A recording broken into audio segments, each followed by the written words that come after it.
Hey there, and welcome to Friends Along the Way, a podcast where travel meets the stories and people who stay with us long after the trip ends. I'm Bethany, and in each episode, I'm going to sit down with a friend to share adventures, lessons, and those unexpected moments that turn strangers into friends. So grab your coffee or your boarding pass, and let's go on this adventure together.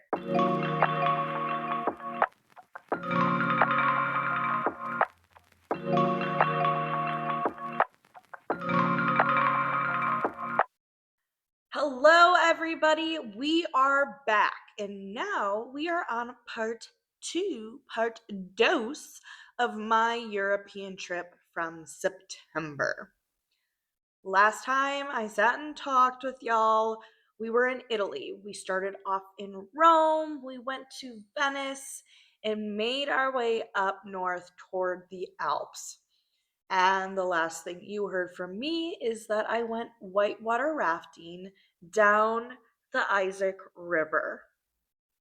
It was amazing. It was such a cool experience, but I did not realize how much it would take out of me. I was absolutely tired that day, but we moved forward. Usually, when I'm in Europe, I don't know the day it is. Time just kind of disappears, and I let myself go with the flow. So, from there, we hopped on our little tour bus, you can call it, and crossed over into our new country of Austria. Now, I want to make this really clear for everybody. Usually, you do not take a bus, but for this kind of trip, it was just easier for the tour to manage. But if you're going solo or, traveling with your family, friends, whoever it may be through the Alps, I highly recommend that you take the train instead of a plane. The views are a lot more gorgeous, and you will not get that kind of scenery from an airplane window. And you won't get it sitting in the middle seat or the end seat. On the train, you're able to see the mountains, the rivers, the beautiful green valleys. Like, they are so lush. It's basically like traveling inside of one of the prettiest postcards you have ever seen. Or maybe one of the prettiest puzzles you put together. I don't know. Whatever you think in your head, wherever you see like the prettiest place ever, you will want to go through the Alps on a train to see that prettiest place ever in person, not just in a picture. So don't take that experience away from yourself. Highly recommend, 10 out of 10. I will say a plane usually is like takes less time, and maybe it's a little bit cheaper, maybe not. It really just depends on the ratings, but it's 100% worth your investment.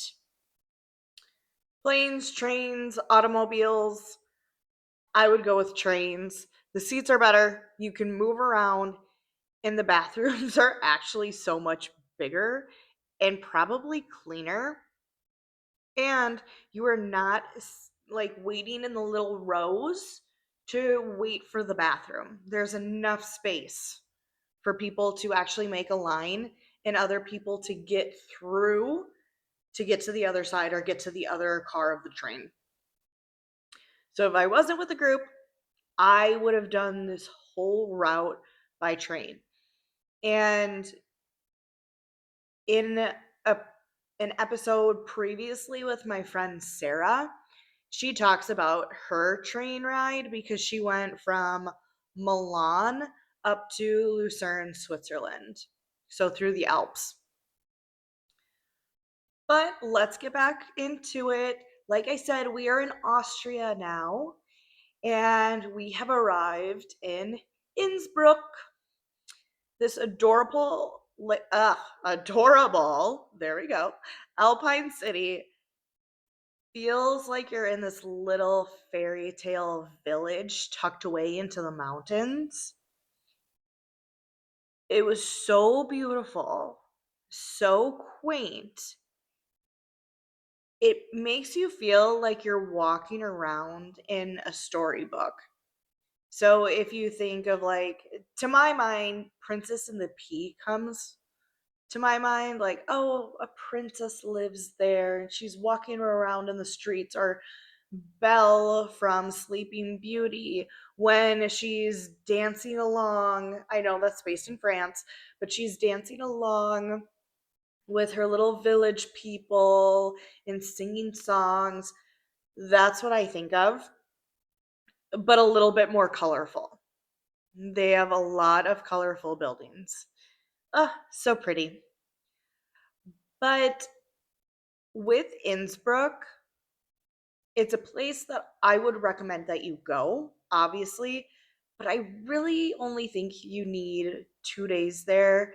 You don't need a full week, but it's a good weekend stop, or, a good long weekend maybe, or that perfect in between city if you're going from one major city to another, like Venice on to another city like Salzburg, like it's a nice in between city to take a little rest, explore a little bit, and then go on to the next major city. So, a good place to pause, breathe, and take a little bit of a break from the big city energy and just float around, go shopping, go to a cafe, all the cute little things that everybody wants to do. So, let's do some fun facts. Innsbruck literally means bridge over the Inn River. So it's very straightforward. Inns plus Bruck means bridge over the Inn. Now you know. It's known as the capital of the Alps because it's surrounded by mountain ranges on all sides, which you'll be able to see. It's, I would say it's kind of like the Phoenix Valley because we're surrounded by mountains, but the mountains in Innsbruck do not do, like, there's no comparison. You can easily take a cable car from the city center up to the Nordket mountain, and it takes about like 20 minutes. I didn't do it this time, but from my experience being on top of the Alps, the Alpine mountains in Europe, I say if you have the time and depending on how much it is, totally do it. The views are so worth it. This is a it would be a 10 out of 10 experience for you. I wish I could have done it, but having one day in Innsbruck, you can only do so much. And it wasn't like a full day. It was maybe three-fourths to a half a day in there. So even less than 8 hours. It's less than a full work day. Innsbruck has actually hosted the Winter Olympics twice, which is unheard of.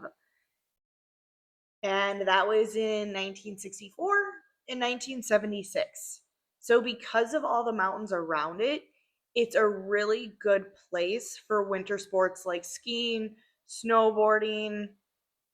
I don't know how often they curl there, but they probably do curling. That's always a good one to watch. And it just, you know the feeling that it is that little ski town vibe.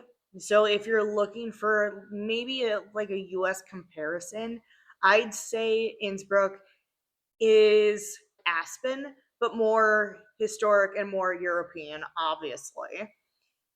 So honestly, I feel like so many European cities feel a little bit more upgraded and more historical versions of what we have in the US. Red Bull is actually from around Innsbruck, because Innsbruck was this huge winter sports, extreme sports culture. It's actually a really important place for Red Bull.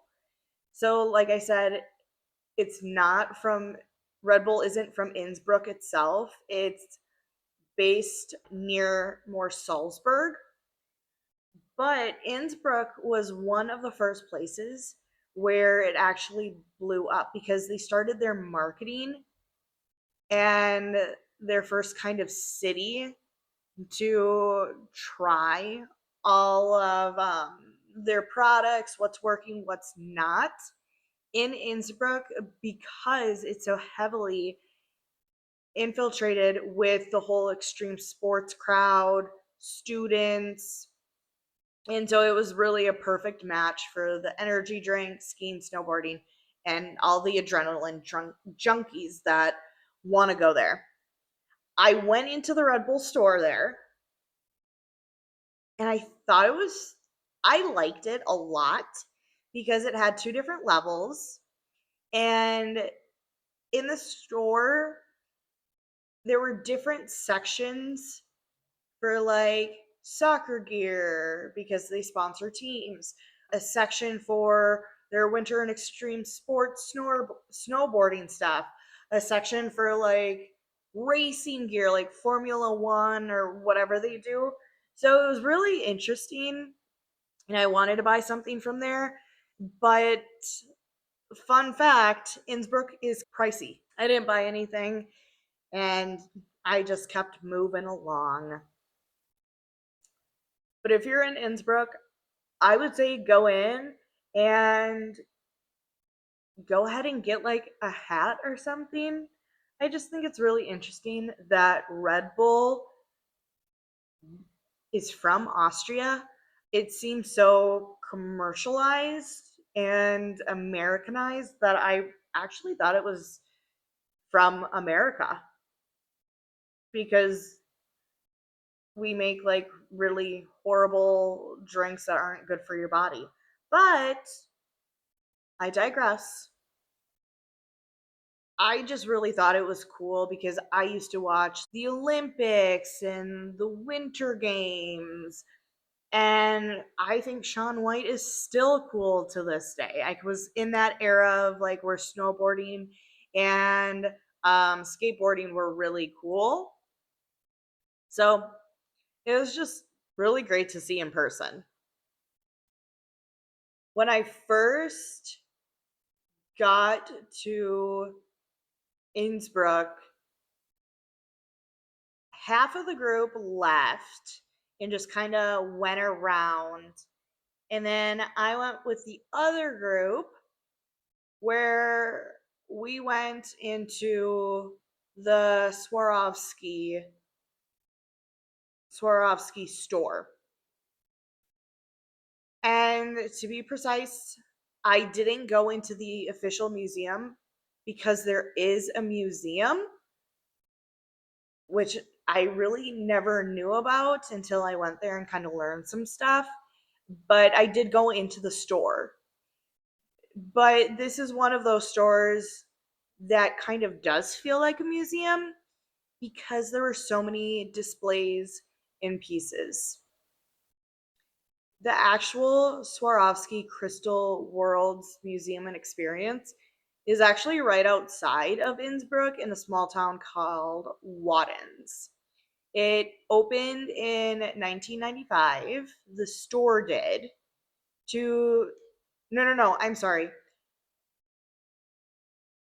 This museum opened in 1995 to celebrate the company's 100-year anniversary, which is also the year I was born. So diamonds are a girl's best friend. Sounds like we're twins or something.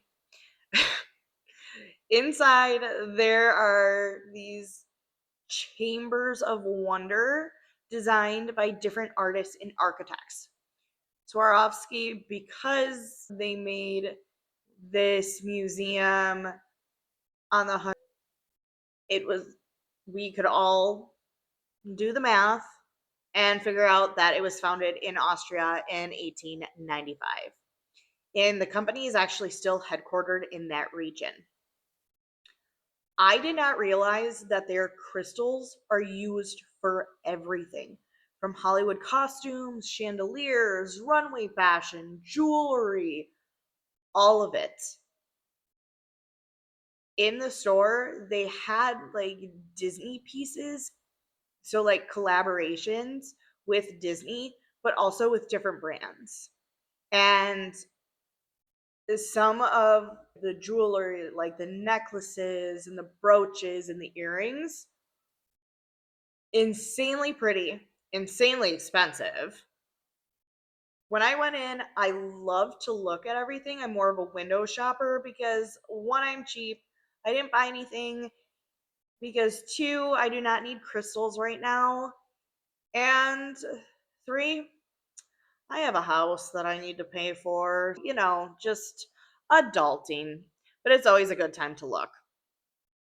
And when I say Swarovski uses their diamonds for everything, literally everything. There was this girl on my trip who was specifically looking for Swarovski binoculars for her dad because he wanted to use them for hunting. And apparently, the crystal quality is so good that they're actually some of the best binoculars that you can get. So Swarovski isn't just like all glam and Hollywood. You can actually have practical items. Am I saying that they are cheap? No. They're still expensive. Like they are expensive binoculars. Okay? And you really either have to have money or you're super into hunting to get those binoculars. After Swarovski, I just walked around Innsbruck for a little bit. I didn't do too much because from the rafting, I'm super exhausted. And Innsbruck did feel a little bit more on the higher end side, like price wise, that it did remind me of Venice. You get the smaller, historic, super charming cities like Venice and Innsbruck, but they're overly priced. So if you go for a long weekend, just be sure to really expect to spend a little bit more than what you would normally on a different city. So from there, we took our cute little bus and headed to the next city of Salzburg. We arrived later that day because, like I said, Innsbruck, we only spent maybe 6 hours there, not even. And then we arrived at the hostel in Salzburg and we didn't really do too much. I personally didn't do too much, but because I've already been in Europe for so long, I think it was maybe 5 days at this point, I had to do laundry. So that was my first time ever doing laundry in a hostel. Washing of itself is not complicated, obviously, but the app was very complicated. I mean, not super complicated, but I did feel like a boomer in all honesty when it came to the app. But figured it out how to pay and start everything through the app. I thought it was really cool that it would give you updates on where your washing is so that you don't have to sit in there or watch your machine or kind of guess what time you have to go in. Because sometimes it says like an hour, but maybe it just takes a little bit longer or maybe it gets done faster. I don't know.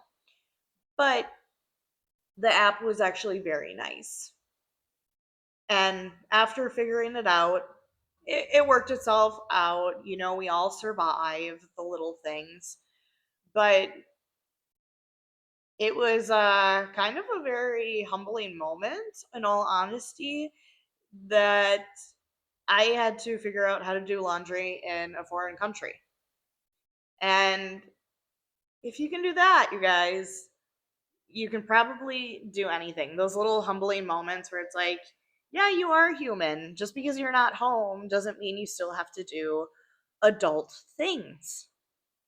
So I stayed in that night, finished up laundry, and just let myself do a little rest and recharge as much as I could. The girls that were in my room, I felt like I was them my very first trip to Europe, like on the EF trip. Um, but not at the same time. I don't know. They were obviously younger than me, super energetic about life, and I may sound like an old lady, but when I am in my bed and I've had a long day, I don't want to talk to anybody. I don't want to hear anybody. I just want it to be quiet and calming. And it really wasn't that. So, uh we'll get into the next day. Salzburg. Salzburg's nickname is Rome of the North because of its Italian Baroque architecture. And I don't necessarily know everything about architecture, but there were some similarities. Different but kind of the same is how I would say it. And it's hard to explain, so it's like you have to see it to understand. But going from Rome and then a couple days later being in Salzburg, I'm like, oh, I see it. We went on a tour, and it was okay. So let me preface this. Every time I go into a new country or city with EF, they will always have a tour guide. So I know I probably talked about one in Venice, but now we have one here in Salzburg. He was super cute. He had like this little hat on. Um, he wore lots of green. He was adorable. He took us to some iconic places, and I'll tell you more about that a little bit later. But Salzburg is so interesting. There's so many different facets to it. So, like, Mozart was born there. And I spent a lot of my day in the old town area where his house is. Salzburg is only an hour and a half from Munich, Germany, so it's really right on the border. And I also want to touch on this really quick. The main language in Austria is German, but it's not exactly the same as German in Germany. There are dialects. So, just like Mexican Spanish and Spain Spanish sound different, you have German German, Austrian German, and even Swiss German. So, really, around the areas of the Alps is where you will really hear lots of German. So, even if you're pretty good at German, say like B2 level or very fluent, Austrian German can still throw you off a little bit. And I've seen this in a lot of like group chats and that kind of stuff that I'm in on Facebook. So there are different words, different sounds, different rhythms to the language. So if you go to Austria and you're like, oh my gosh, I'm so good at German, just be prepared that it might throw you off a little bit because of the differences. But you'll probably pick it up and even learn some new German words or new German slang, I should say. So, Salzburg became very wealthy historically because of the salt trades. Salz means salt, and Berg means fortress, which the fortress part ties into one of its major landmarks. And that is a fortress that I'll talk about a little bit later. On this trip, like I said, I had my tour guide, and the tour was very focused on, different facts about Salzburg that I just talked about, but it was also really focused on music. So, Mozart, classical music, and yes, the sound of music. Sound of Music is huge there. You can even go on a Sound of Music tour where they take you to all the different filming locations.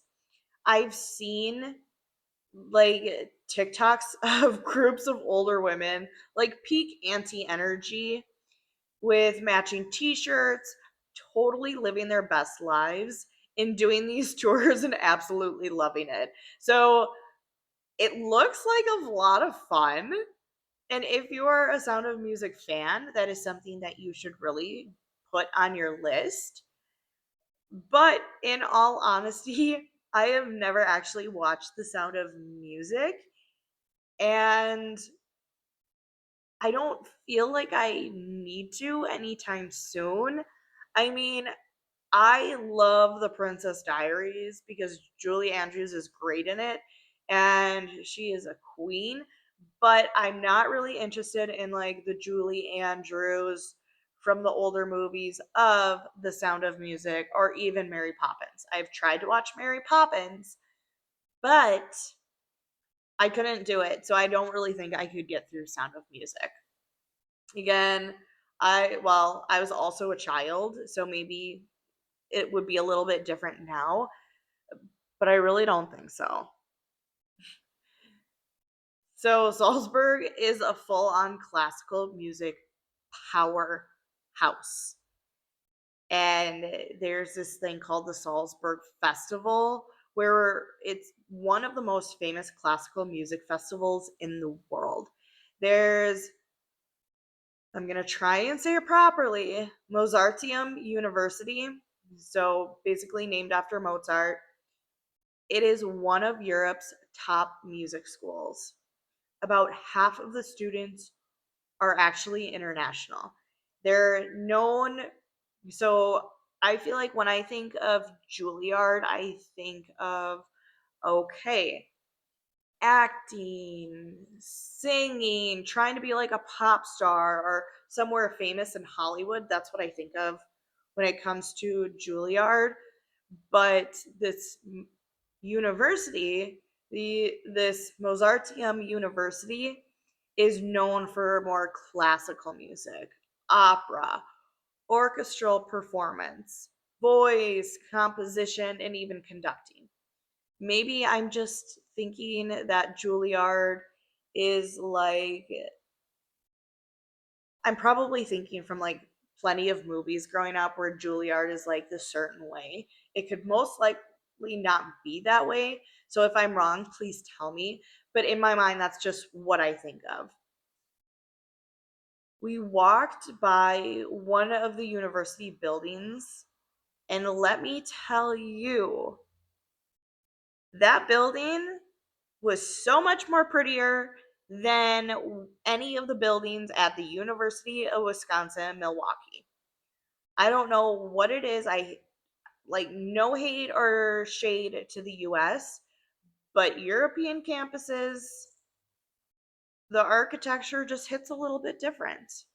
And it kind of makes you feel like you're in a different world. Like you're not going to school, but gosh, I watch too many movies where I'm thinking like, "Oh, I'm this girl Like, I'm going to go to college and then I'm going to find the love of my life. And maybe he's going to be a professor, a young professor. And we fall in love. Yeah, I've watched way too many movies. So in my mind, I am just like making Europe into this place where it's obviously not super realistic, but Europe is great and the architecture is a lot better than America's.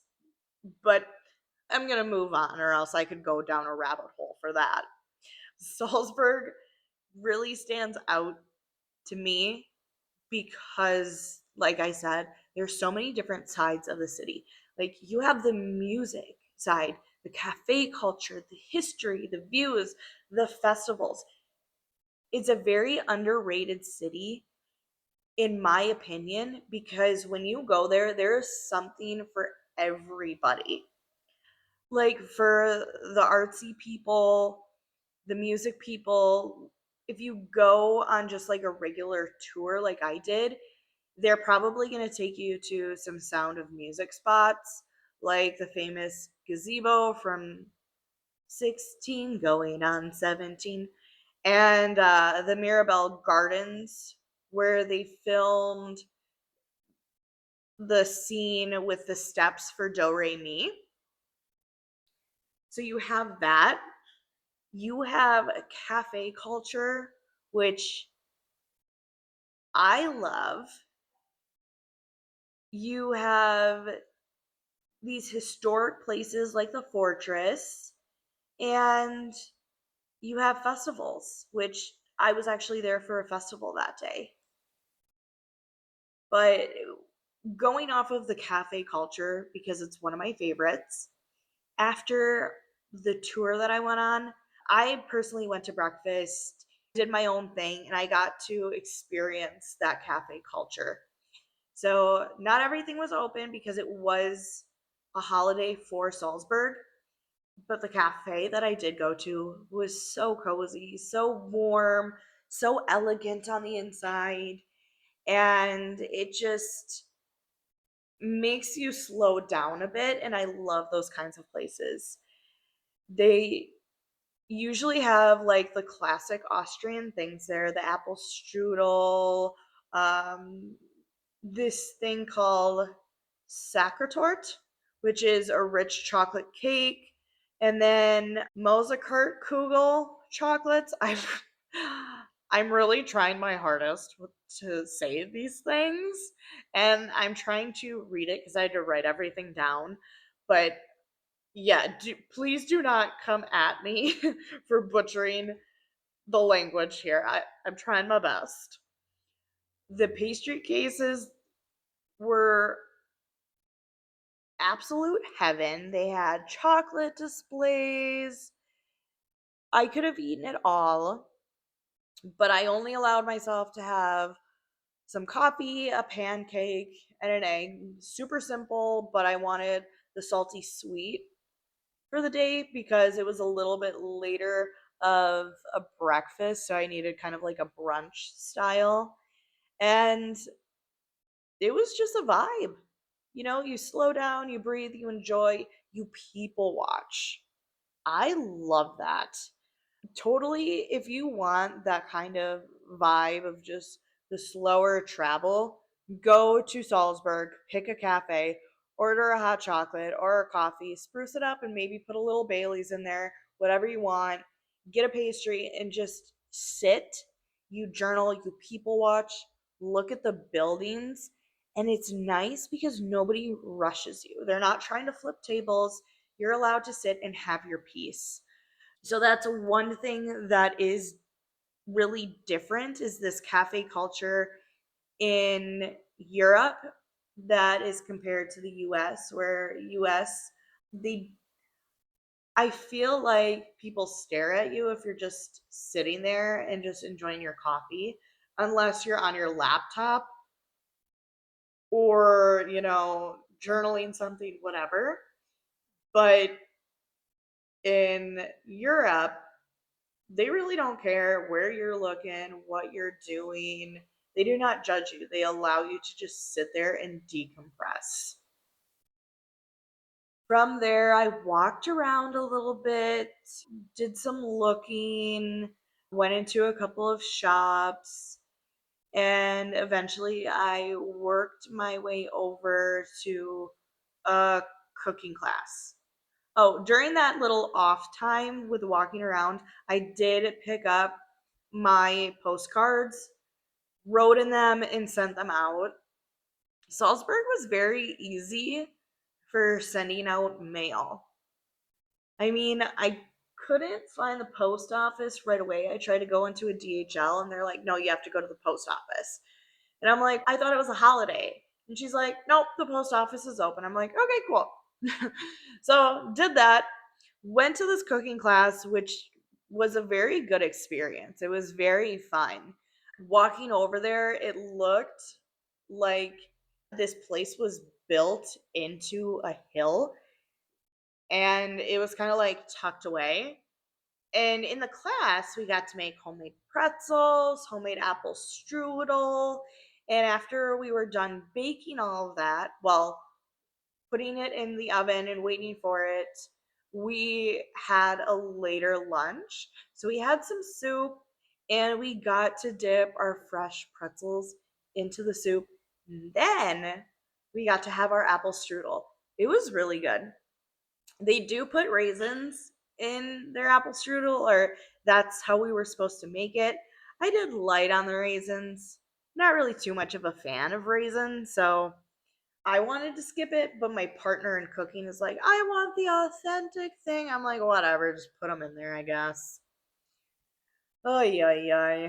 After that, more free time, obviously, and that is when I went to the fortress. So remember when I said Berg means fortress? This is the Hohensalzburg fortress, and it's huge. It was built in 1077.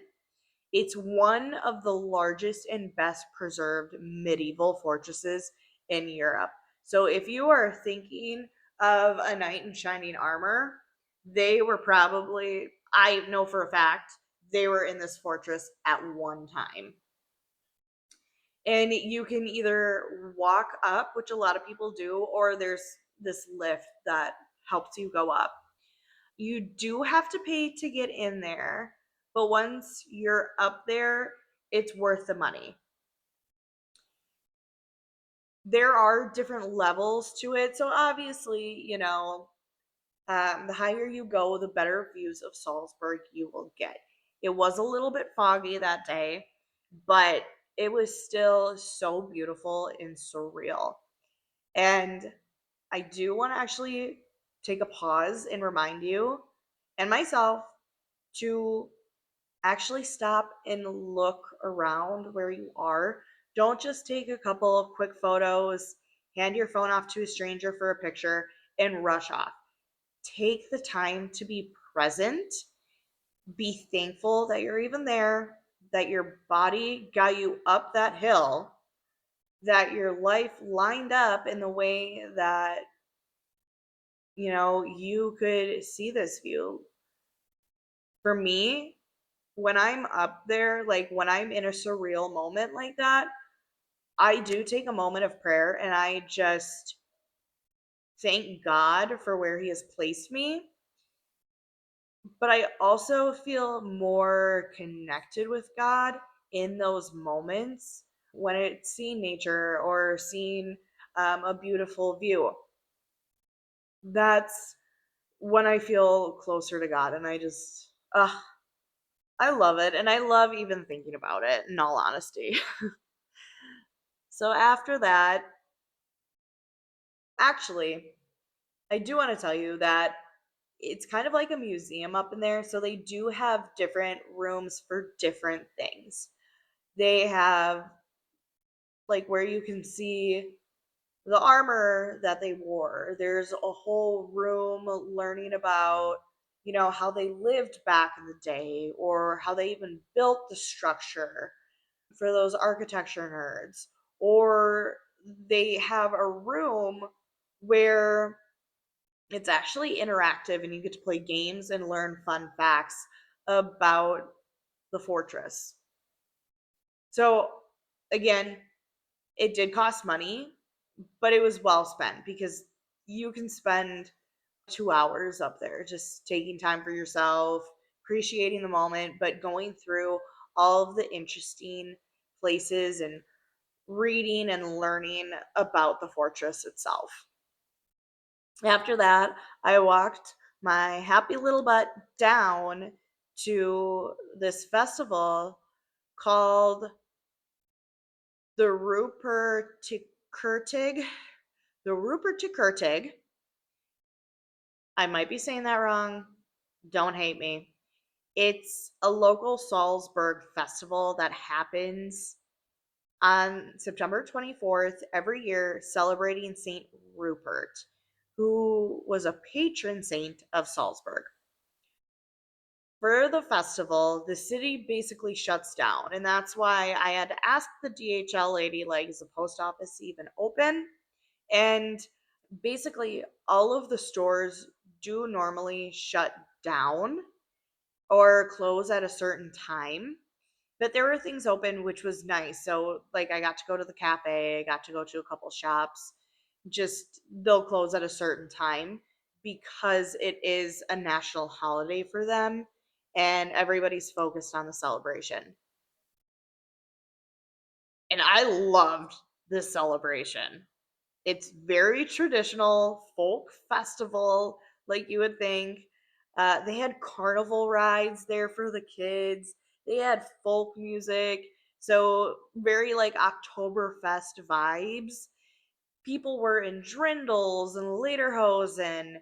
They had their food stands, so you can go and buy pretzels or a brat. They had beer tents, and everything was happening in the old town square.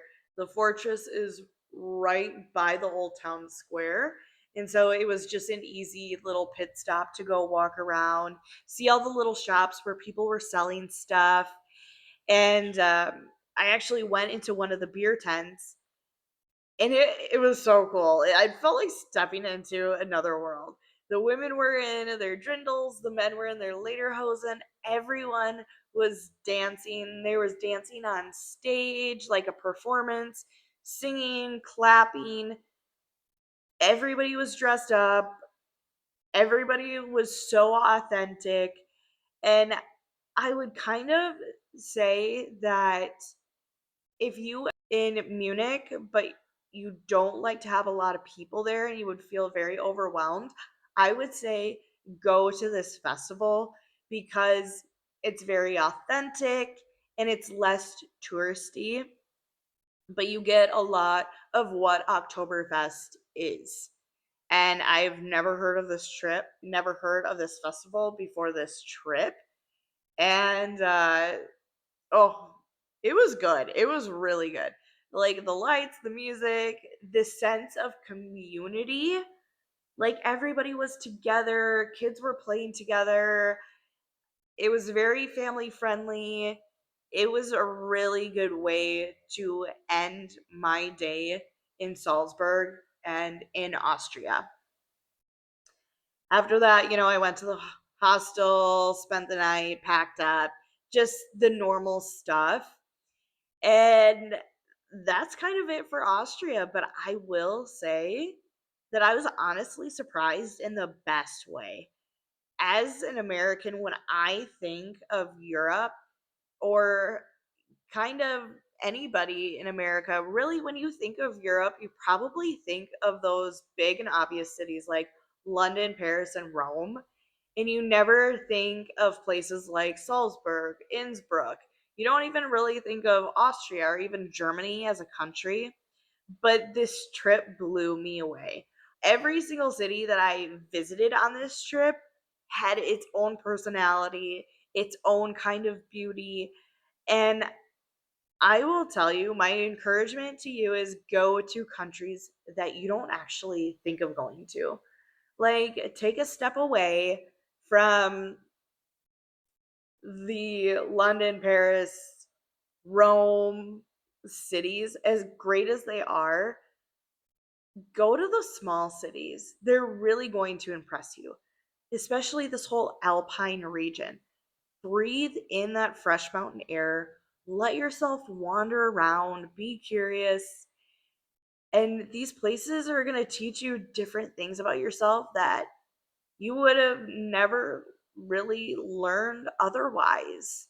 Um, and so that's really all that I have for today. We've now been through Italy and Austria, and then next week we're going to be heading into the next country on the trip. So we're going to keep this European adventure going, and I'll chit chat with you then. Bye. Thanks for joining me on this leg of the journey. If today's story made you smile, think, or dream a little bigger, share it with a friend. And don't forget to subscribe so that you never miss an episode. You can find more travel moments and behind the scenes stories on Instagram at Friends Along the Way Pod. Until next time, safe travels, say yes, book the ticket, and keep making friends along the way.